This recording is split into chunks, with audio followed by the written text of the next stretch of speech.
tadi rapat lumayan sangat lama, sejak COVID baru kali ini hampir 7 jam.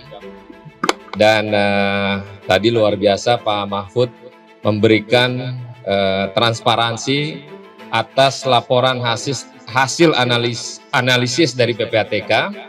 Dan tadi sempat ada perdebatan yang cukup signifikan antara bahasa dari yang diterima oleh Pak Menko yang tadinya sebelumnya dikatakan akan beradu, tapi tadi sudah diklarifikasi bahwa penantang pertama adalah dari Pak Beni Kaharman, baru disambut oleh Pak Mahfud, dan tadi sudah clear, sudah dijelaskan.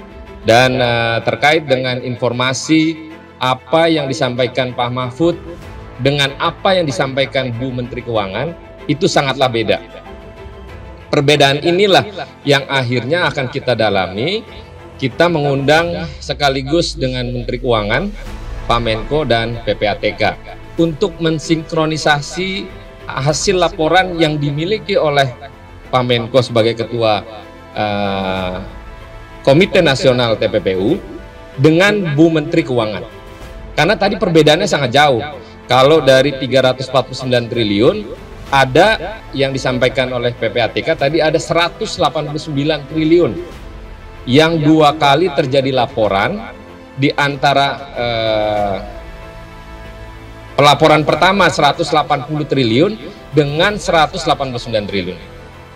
Jadi dua-duanya akan menjadi konfirmasi kebersamaan untuk menyelidiki lebih lanjut. Pengertian kami dengan Komisi 3, semula agak tegang, pertanyaannya berputar-putar, saling protes karena cara bicara, cara apa. Pada akhirnya tadi clear kami, yang penting ingin memajukan negara ini, dan sama pikirannya, ya.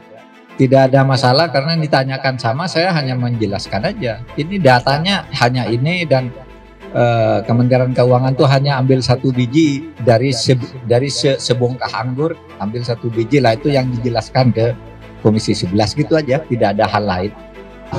Itu tafsiran saya, karena ternyata ketika surat yang tanggal 20 itu, yang surat yang tahun 2020 yang memperingatkan agar yang 2017 itu dilaksanakan, kok tidak dilaksanakan 2020 tuh dibilang tidak ada.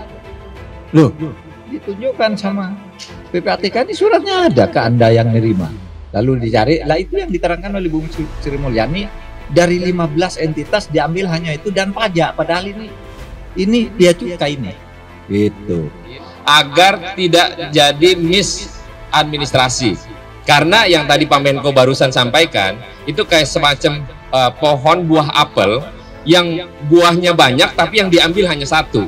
Makanya perbedaan laporan antara Bu Menteri Keuangan dengan Pak Menko yang pegang datanya secara otentik, tadi ada ditinggalin, ada 300 surat yang diberikan oleh Bu Menko tapi tidak ditindaklanjuti. Maka itu datanya tidak sama dengan apa yang dimiliki oleh Bu Menko. Nah, dari sini sinkronisasi ini akan kita gabungin untuk sama-sama diketahui oleh publik, karena keterbukaan ini sudah dapat arahan dari Bapak Presiden. Nah, untuk menemukan tindak pidananya itu langkahnya masih panjang. Yang kita pengen tahu adalah sedetil apa yang ada transaksi yang diduga ada transaksi pencucian uang. Diduga transaksi pencucian uang. Ada 491 orang yang tadi Pak Menko sampaikan.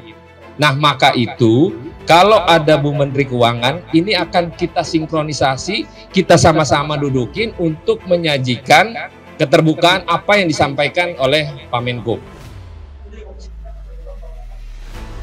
Nanti setelah temuan dari apa yang sudah ada di konfrontasi bersama dan ada tindak pidana pencucian uang, maka kita akan merekomendasikan kepada aparat penegak hukum dari 3 institusi, ada kepolisian, ada kejaksaan, ada KPK. Jadi sekarang ini belum bisa menentukan itu diduga pencucian uang benar, tapi belum ada tindak pidananya. Masih panjang nih ceritanya. Maka itu nanti kita akan rapat lagi bersama dengan 3 institusi.